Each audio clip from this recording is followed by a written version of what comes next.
Hi, everybody. Welcome to Capital to the Coast BNI. My name is Mike Manning. Each week, we bring you a local small business success story, anywhere from the Raleigh Durham area we call the Triangle to the Wilmington area we call the Coast. So it's Capital to the Coast. There are 40 chapters that meet each week. Our goal is to help each other grow our businesses. If you are not familiar with BNI, it is Business Networking International, the world's largest networking organization. And our many business owners and sales professionals join these organizations, these chapters, and help them grow their business. And we're going to be our local small business success story this week is John Delgado with Patterson Realty with Keller Williams. John is part of RD20 BNI Bridge to Success. They meet Tuesday mornings at 8:30 at Snow Approach Foundation in Hillsboro. John, how are you doing today? I'm doing great, Mike. How are you? Good. Glad to have you on, folks. So we're in for a treat. We've got a customer service expert, a realtor expert, a business expert, a diving volunteer dad. We got all kinds of things we can talk about today. So John holds the residential realtor seat in his chapter. And if you're not familiar with BNI, we call them seats.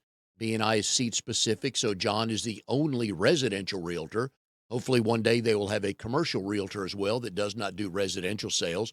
But the goal is to have specific seats so people can build relationships with a mortgage lender, an insurance person, residential cleaner, whoever comes into John's group that he can help grow relationships with. He's been a realtor for about 8 years. John, so I'm not going to get into the market much because it's just not the point of it. I know things change back and forth and all kinds of things going on. Who knows what's going to happen in the next year? But let's go back to day -1 before you joined Jennifer at J. Patterson Realty with Keller Williams. What was the plan on the day before you came into the office there? So, Mike, the day before I became a realtor, Yep. because I've been part of J. Patterson Realty for about 3 years, but I've been a realtor for 8. Yep. First day, the day before you became a realtor for the first time. So the day before I walked into the office, I was a little nervous, new to the Carolina area, and so I didn't have a whole lot of friends and a big database. I was just trying to put together everybody that I could possibly knew and could reach out to, but certainly a little trepidation about how I was going to build this business and build my database. And a lot of cold calling, a lot of business breakfasts, good mix of everything.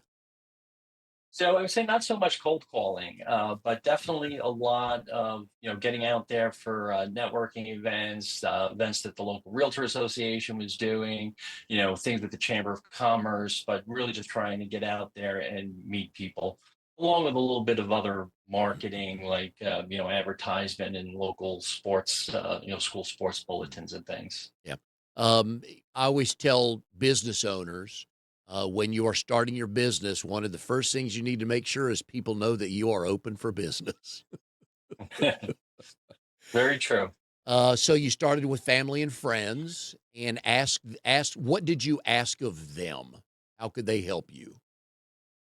So I asked them to connect me with anybody they might know who was interested in buying or selling real estate. Anybody that they knew that was local into the area where I lived. A lot of my friends were from the New York area where we moved from, but everybody knows somebody everywhere, and you never really know who knows people in your local market. So it was really more about making connections than anything else. And a lot of times we start a new business and we either don't know specifically who our client is, so we have to deal with that. But one of the things small business owners run into is they are not properly funded. And I would assume that you made the plans to make sure you could go. How many months were you planning to go before you sold a house? So I think my initial plan was about 6 months. That I figured it would take, about a half a year of my getting my name out there. One of the other things I did, the firm I worked for at the time was a different local firm, and this was prior to COVID, and we actually could sign up for what they called desk duty, Mhm. meaning you work the front desk, answer the phones, and handle anybody that walks in. And actually, my very first client, who turned out to be one of my very best clients, was somebody that I met doing desk duty on in the real estate world. Was the very lonely Fourth of July weekend. I was the only one in the office, and just happened chance that they saw a sign with our office's name on it. He became my best client and actually a good friend. Are people still calling out of the blue these days? It's rare. It's rare. Most people nowadays, their first thing to do is to go online and go to Realtor, Yep. Redfin, or Zillow. Um, they will sometimes search for a realtor, but there's a lot of realtors who actually buy leads. And so, as you're searching on Zillow, if you're looking at a certain zip code, you're actually going to see advertisements, or if you click the more information page, you're going to see realtors that are actually paying for those leads through Zillow. But So but it's really the internet is the first place Yep. people go. So if I'm a home buyer and I get connected with you, do you want me to know exactly what I want to buy, or do you want me to know this is kind of the area I want to live in? Certainly helpful to know area. And I will tell you that when I meet with a buyer for the first time, usually my first series of questions are really about getting to know them and how they like to live their life. Not so much about the house. We can find you a 3 bedroom, 2.5 bath ranch home just about anywhere. But I'm much more interested in learning about them and do they want to be near shopping? Do they want to be in a neighborhood with sidewalks? Do they want to be near hiking trails? Um, because ultimately those are going to be the things that are really going to drive people to the final place that they pick a home. And you and I were chatting the other day, and I've had this conversation with realtors and mortgage lenders as well. So, folks, here's your first public service announcement today on the show. If you really want to do the buying process the right way, go get pre qualified. So, when you come to John and now you're chatting, you know what you're qualified for, and he can help you even better. Is that correct information, John? That's absolutely correct, Mike, and I'm so glad you said that, because usually once we get into the conversation, one of my first questions is, have you spoken to a lender? Because it's really important to understand, um, A, what you qualify for, but more importantly, what you can and are willing to afford, which are sometimes two very different numbers. And that really will help us kind of figure out not only the type of house, but also maybe the areas you should be looking. As I've gotten to know more small business owners, I've run across and my avatar is a lot of people have an Uncle Billy. So Uncle Billy works in a completely unrelated field, but he dabbles in reading about the real estate world and thinks he knows. And he would give me really bad information because, he knows. And then I come to you and it's not even close. So I hope you don't run into a lot of people that have that Uncle Billy that have told them, oh, my house should be on the market for 600,000, not 510,000. John, what are you talking about? Yeah, I haven't ran into too many folks with Uncle Billy's, but I will say that a lot of home buyers will have somebody that's not really part of the transaction. A father who's an attorney, or brother who's an engineer, Yep. who's kind of their go-to sounding board.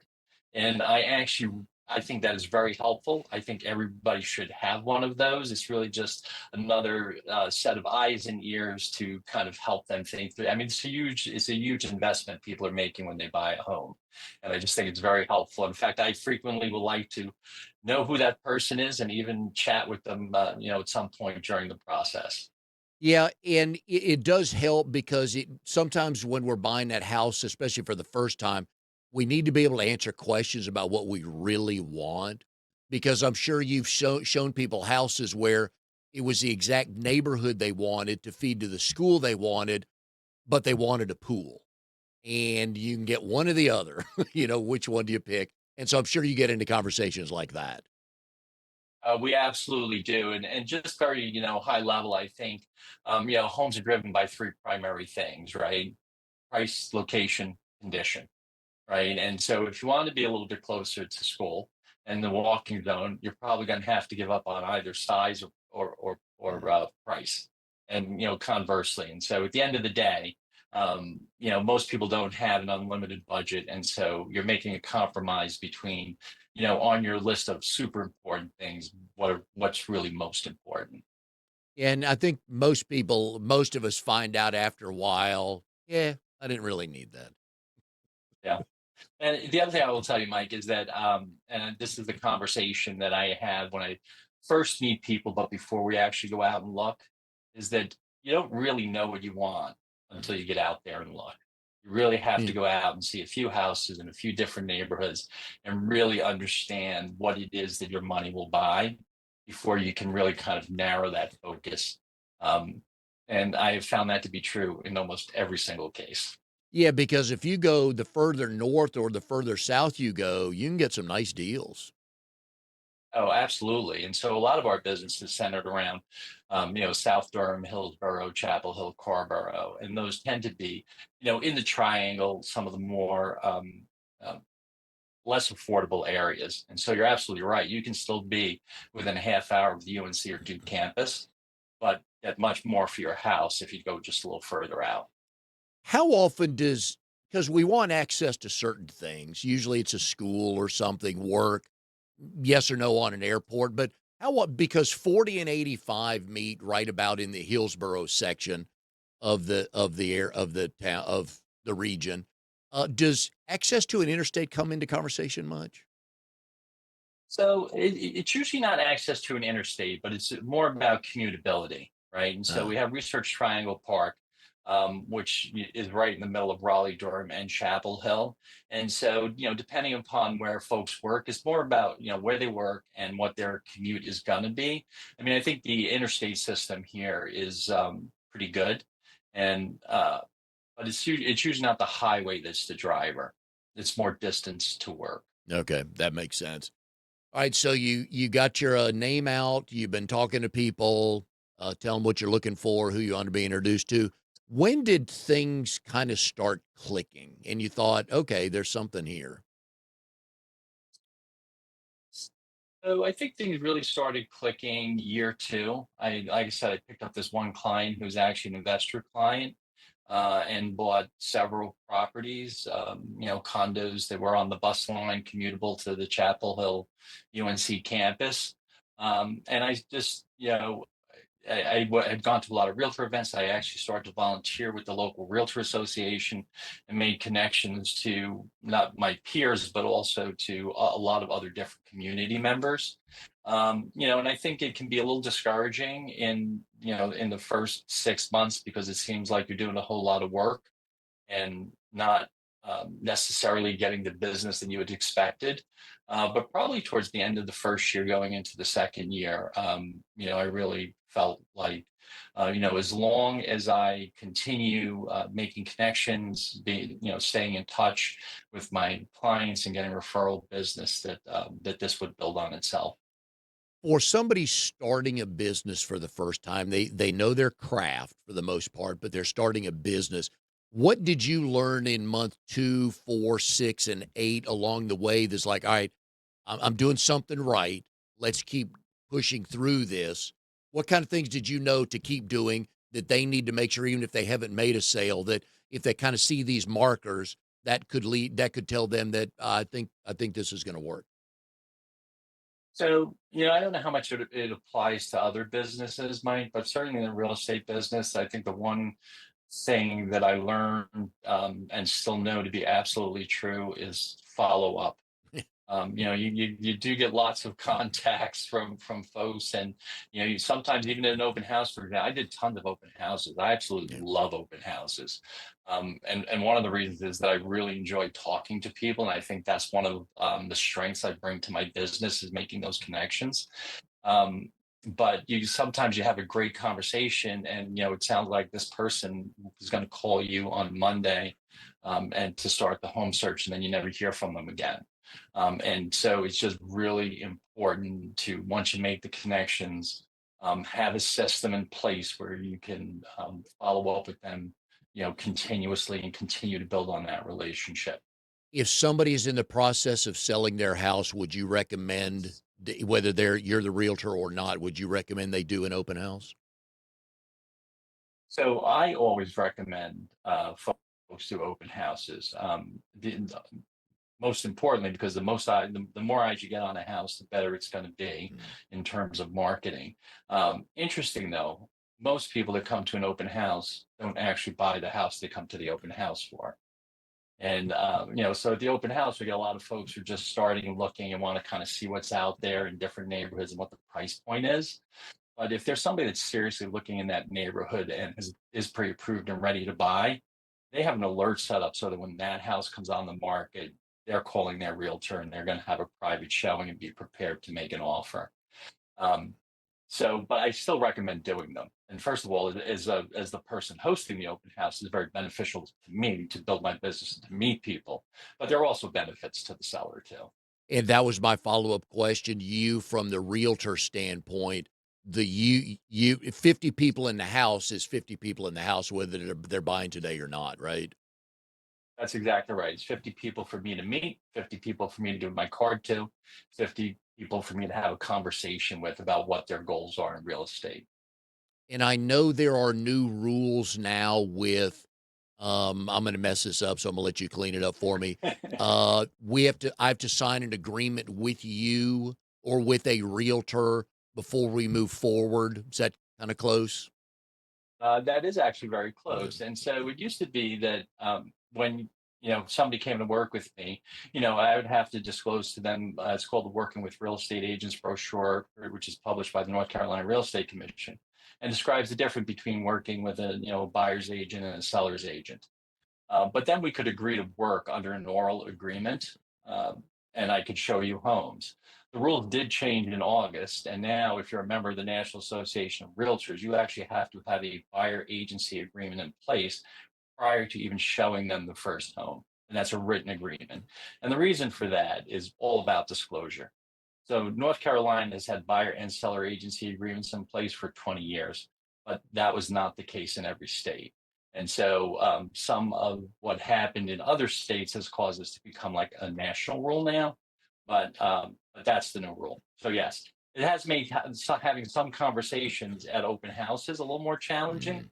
because now if somebody wants to see a house, we have to have the conversation about signing a written agreement, which some people are a little hesitant to do with somebody you just met.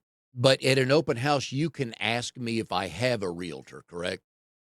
That's correct. Okay, all right. But after that, it's stuff needs to be in writing. That's correct. Okay, all right. Again, it's really the key thing is if I'm going to show you a home, we have to have an agreement in place prior to me showing you that home. Okay. And things have evolved, and they now have it's called a showing agreement, and so somebody could sign a 1 day showing agreement or one property showing agreement. That's not really the strategy that me and my team use. We prefer to have a formal standard buyer agency agreement in place, but we do have that option if somebody just wants to kind of dip their toe in the water, so to speak. If I am looking to buy a house or even sell a house and I don't know a realtor, and a couple people have sent me some names of people they've worked with before, and I start interviewing 2 or 3 realtors just to kind of understand who I want to work with, what kind of questions should I ask those realtors to figure out if this will be the right relationship? So I think there's a lot of questions you could ask. I would ask them about their approach in terms of education. Buying a house in North Carolina is not a simple process, and there's a lot of steps to it. I would ask them what their experience is in the geographic areas that I'm searching.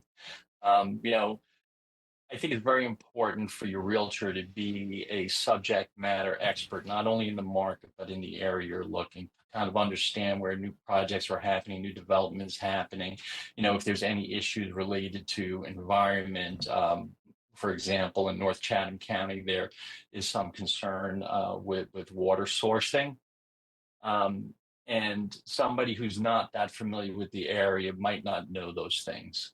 So I think those are the two of the key questions I would ask a realtor. Yeah, and I'm with you on that. I've again learned from realtors that you can live in Wake Forest and be a really good realtor, but if I'm looking for a house in Durham, you may not, back to your point, you may not know the market well enough. That's right. In fact, I'm very hesitant. So if I were contacted by somebody from Wake Forest, I will be happy to find them a great realtor, within my realtor network that lives in or near Wake Forest, or that works there and is very familiar with the area, and I would just refer them to that realtor. I don't typically go outside of my area of core expertise because I don't really think I'm adding value. Again, this is a huge investment that is making, and they really should have somebody that is an absolute expert. Yeah, and that's actually a really good point for any small business owner is to niche down, and people get freaked out when they hear that's like, whoa, I'm taking a lot of clients off the table. And technically, no, you're not. But if you're so good in one concerted area, be it, northern, was it Western Wake County, Southern Wake County, something like that. There's enough people and they're building enough houses, John. And for your world, there's enough people moving here that you can be Mr. Chapel Hill, Mrs. Durham, or whatever, and still make a pretty good living. Yeah, I would agree with that. And I actually heard recently that I'd heard this many years ago, and I think it's still true because I heard it again recently that there's about 100 people a day moving to the Yep. Triangle. And when you think about what we have here in terms of Research Triangle Park, medical facilities, 4 universities, there's lots of job and lots of growth, and people are still coming.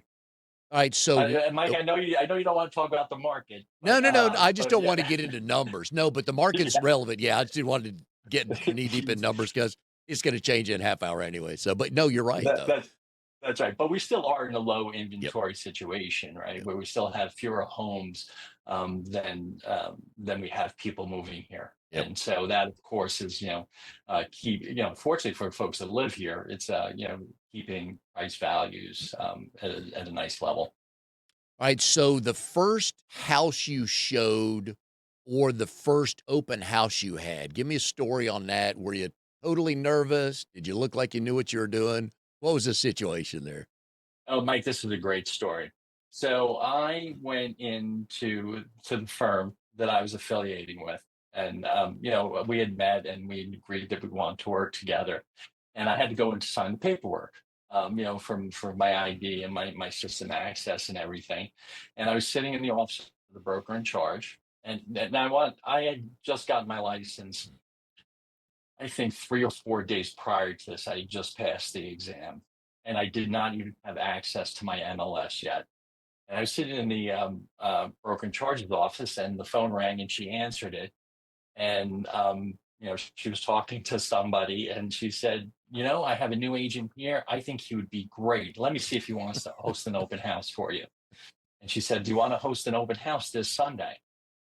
And I said, sure, I guess. And so she told the agent on the phone, who's an agent, he's a great agent in the Chapel Hill area that we became very and are still very good friends. And that was the end of it. And so then she said, "Here, let's watch this video." And I sat there with the broker in charge and watched a video on hosting an open house.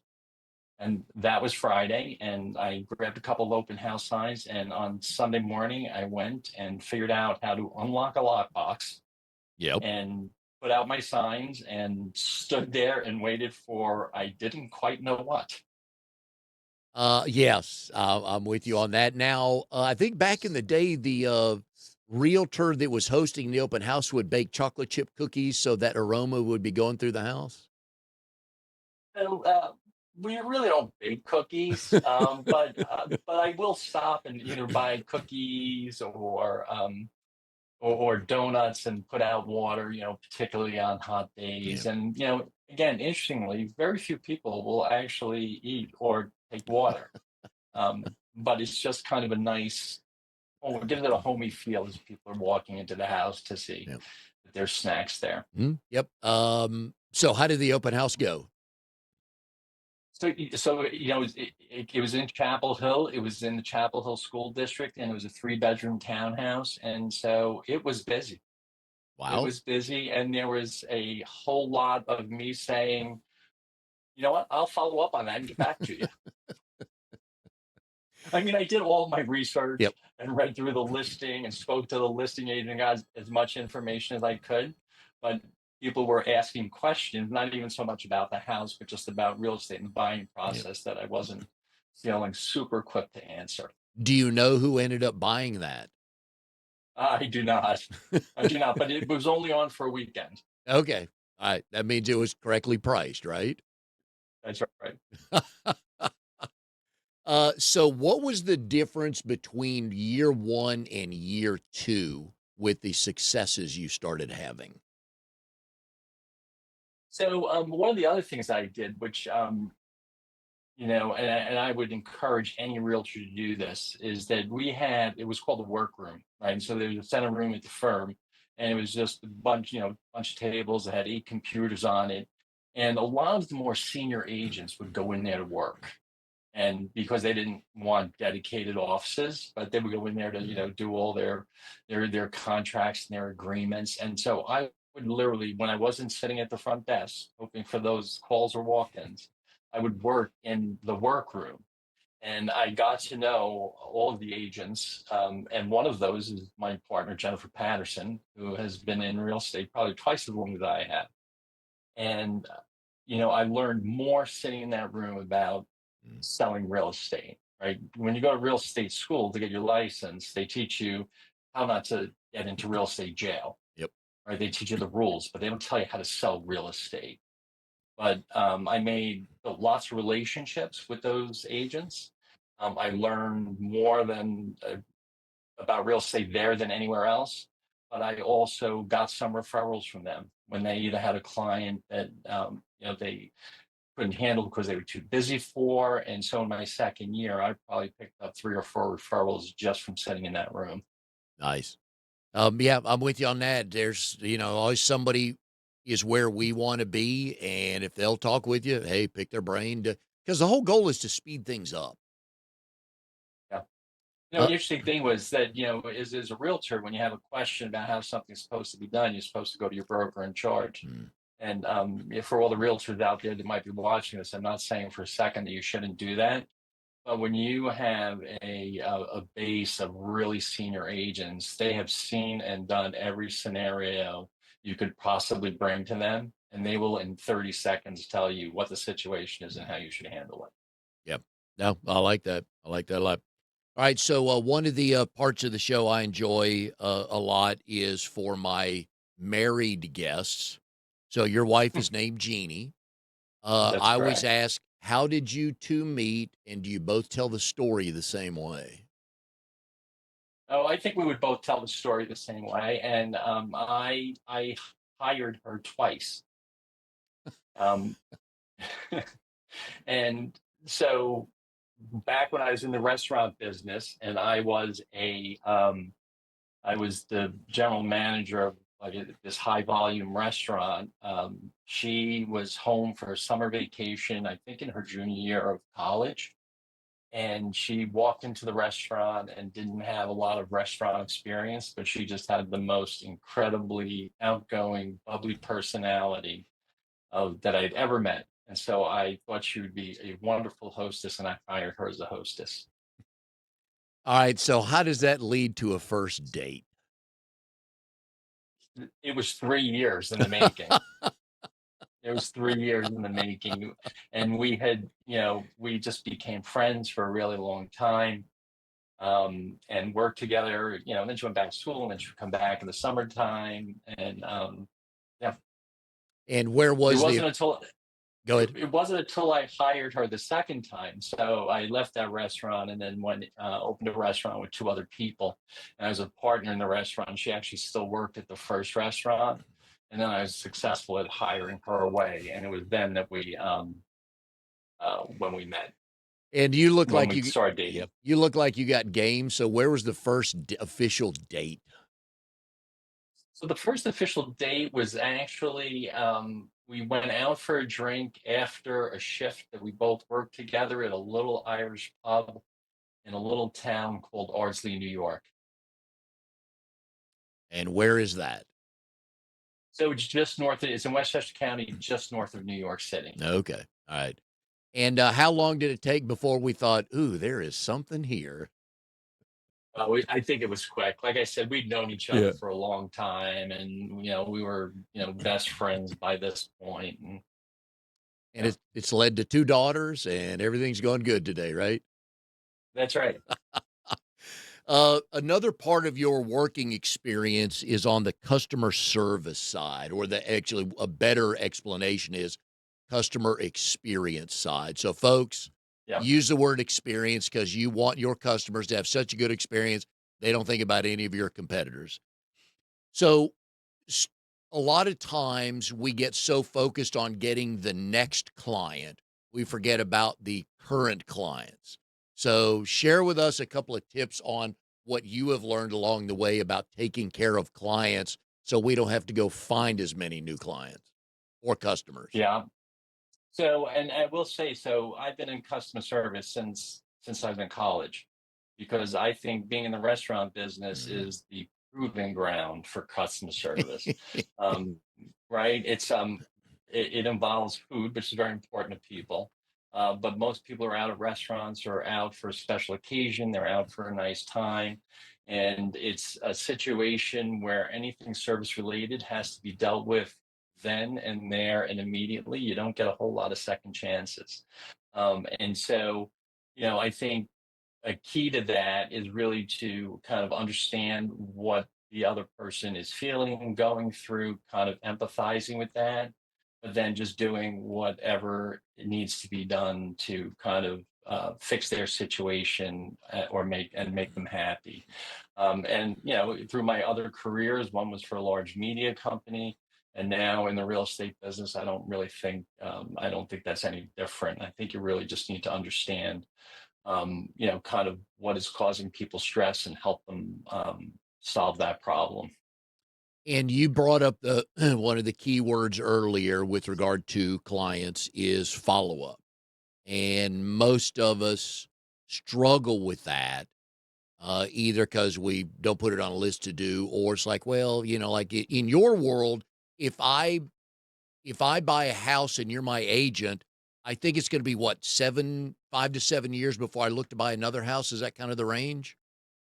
Um, yes, probably. Okay, Very generally speaking, yeah. So the point, there's a lot of movement in this area because of yeah, jobs, and so true, it might be a little bit shorter here, but yeah. generally speaking. But the point there is though, for people that have a business where it's a single transaction that could lead to another one. You're a general contractor and you come add on a screen porch at my house. And then in another year, I tell you, you know what, in another year, I'm going to call you because we want to do this too. How do you keep up with clients that aren't a monthly client with you? So we actually do. This is one thing that I think we do a really good job of. And in fact, right before this show, Mike, I was doing my Monday morning huddle with my team, Mhm. and we were talking about our next client event. So we host 3 or 4 client appreciation events every year. We just did a UNC Duke baseball game at Bosch Hammer Stadium on Ooh. campus. And our favorite one is our summer movie night. We will rent out an entire theater and invite every client that's done business with us, and bring your spouses, bring your kids. And in fact, this year and we do a first showing, and so it's going to be the new release of the Superman movie. Oh, And yeah. it's not about real estate. It's just about Yeah. coming out and staying in touch with them and saying thank you and telling them how much we appreciate them. And it's something that we really enjoy doing. We also send them a newsletter every month. We send them a list of events that are happening in our area once a month. We do a vendor spotlight. And so we, try and connect with them and touch them in ways that they will find value, Mm. not just to reach out and ask for business. Yeah, and I think it took me a while. My brother and I owned a couple of businesses. It took me a while to figure out that you don't always have to sell to your current clients. A lot of times You just need to wave, say, "Hey, hope you're doing well. I'm still here with the newsletter," like you said, or events. And I think we forget about that, don't we? I agree. I agree. And the thing about it's not really important whether or not they come to the Mhm. events, right? It's Correct. that they know that we're thinking about them, that we think they're important to us, and that we're staying in touch with them. Mm. And I always tell my clients at closing, this isn't the end. This is just the beginning. In the course of owning your home, you might need recommendations or referrals for projects you want to do for Yep. plumbers, electricians, or whatever. And I want to be your go-to source. Have lots of people I've worked with and great people to recommend. Y And so I have those conversations all the time. Yeah, In and I fact, I think can tell you a yeah. conversation. I'm sorry, I'm having right now with a lot of clients. Is everybody just got their property tax revaluation, and so I'm having lots of clients reach out and ask me, "Is this real? Yeah. Is this right?" Sadly, yes, it is, isn't it? It is. Uh, It is. and a lot of times with small business owners, we're so focused on making that sale. Either if it's week 1, it's like, "I gotta pay my rent this month, so I need to sell something," right? Or it's year 5. We forget to act as a resource to our clients. So, is that one of the reasons that led you into BNI? It is. It is. I'm always looking for ways to, expand my business, and and so, and, and like I said, I'm a people person. I like to make connections, and so BNI seemed like a good way to do that. But it's also a great way for me to work, to find and connect with and work with people that provide services that current clients and past clients can use, so that I have trusted partners that I can send to them. Yeah, folks, you want your clients calling you to ask for a landscaper, a plumber, a whatever, because that's customer satisfaction, but more importantly, that's customer retention. So if I'm a client of John's and I call him 3 times a year for something completely different and he delivers every time, I don't need another realtor. I don't need to spend time thinking about it. Somebody goes, "Hey, when you want to move again, I got a realtor." It's like, I got one. So find ways to be a resource to your client, and I'm glad you do that, John. And I would give a plug to Keller Williams. Here's another thing I've learned through BNI is that from what I've been told by numerous people, even some realtors that don't work at Keller Williams, is you guys have the training model, not only in the industry, but probably for business as well. Yeah, I would absolutely agree with that. And so when I made the decision to join Jennifer here, the several of the things impressed me because a lot of realtors, regardless of what firm you work for, essentially do the same thing. Mm. But here I was very impressed with the support resources they have, both on the business leadership side, but also on the training side. It's every week, in all different areas of real estate. And so they really do a great job here of teaching you how to sell real estate and how to run a business. They also have, it's key when you're dealing with the volume of clients that we have to have a system to be able to, um, you know, keep track of everything and follow up with all of your clients. And they have a proprietary system, and the amount they've invested in technology in supporting agents and building businesses is just phenomenal. Yeah, folks, when you're starting your business, you better, like John said, everything you put into place, you need to make it repeatable.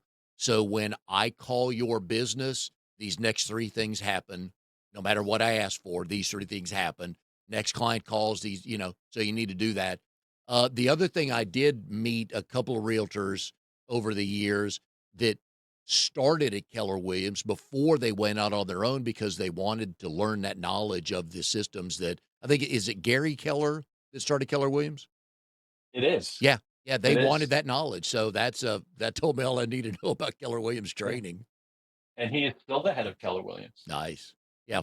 So again, folks, if you're looking for professionals that know what they're doing, you're looking for systems like that to make them do that. All right, John. So before we go here, I always like to ask people that have been in the restaurant world that it's it's either in your blood or it's not. Because once you get in there, man, it's tough to get out, isn't it? It is absolutely tough to get out, and I will say I really enjoyed my time in the restaurant business. It's hard work, and it's a lot of hours, but I met a lot of great people. I met my wife. I had a lot of fun. I made a lot of money, um, and when I left the restaurant business, for the first few weeks or months, I had nothing to do on Thursday, Yeah. Friday, and Saturday nights, and it was a very odd feeling because it does get in your blood.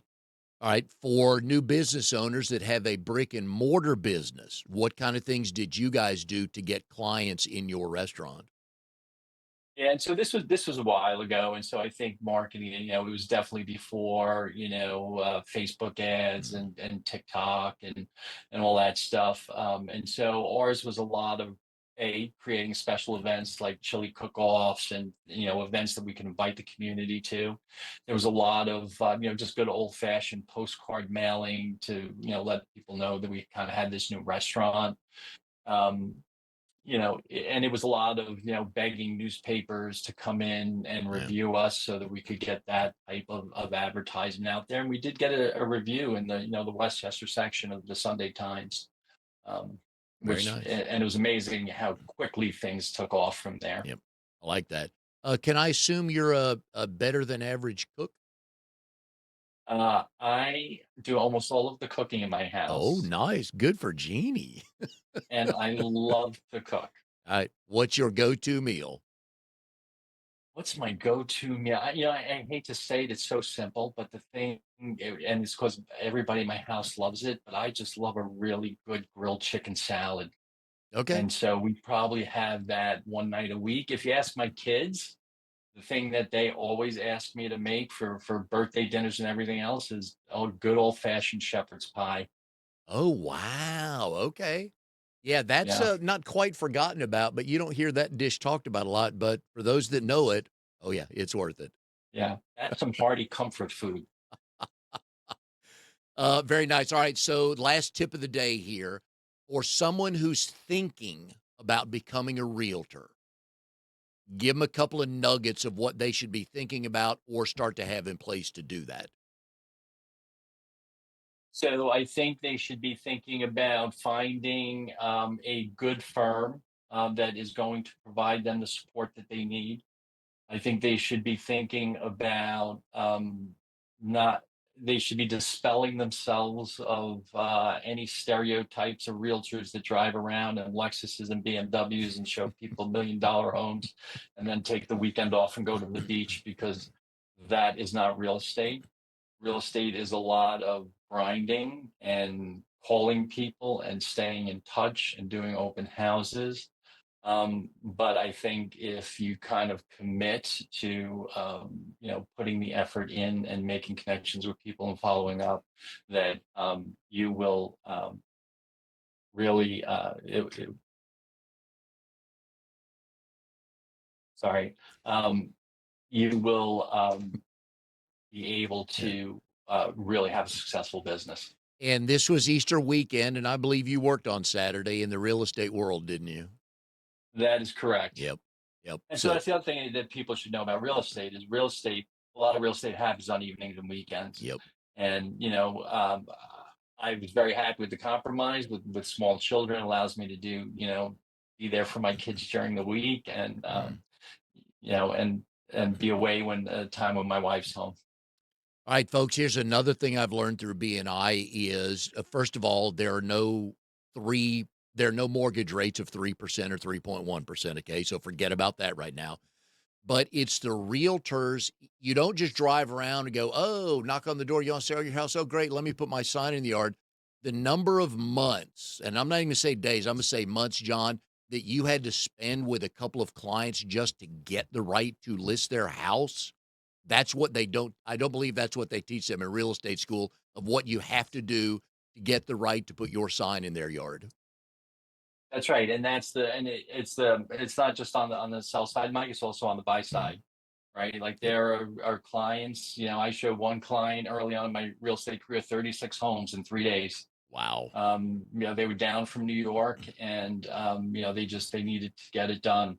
And you're right. And so sometimes, and there are other clients that I've showed. My longest one actually was a client that just closed on a house in January, about 4 years ago. Yep. And, But that's and, what, yep. and he looked off and on, and we looked at many houses over those times, and it finally just all clicked. But yeah, sometimes you're playing the long game.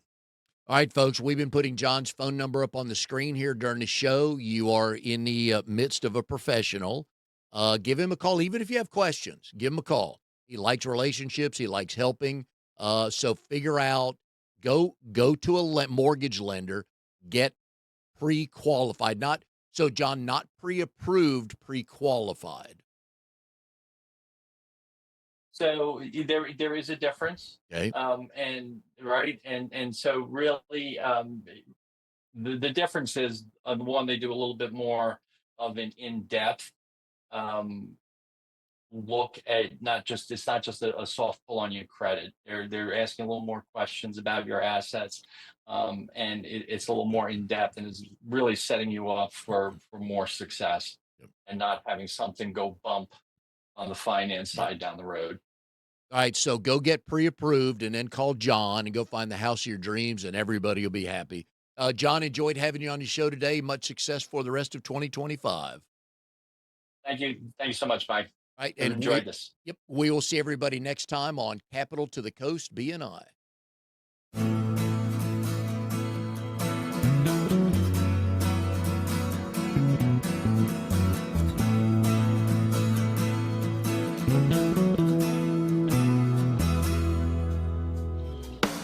You are tuned to the Nissan Communications Network. If you tuned in too late, you can always watch each program in its entirety or download an MP3 audio file of it in the archives section at nissancommunications.com. Don't forget to subscribe to our YouTube channel, follow us on Twitter, and like us on Facebook. Sponsored by StreamingGear.com and DeltaForce.net.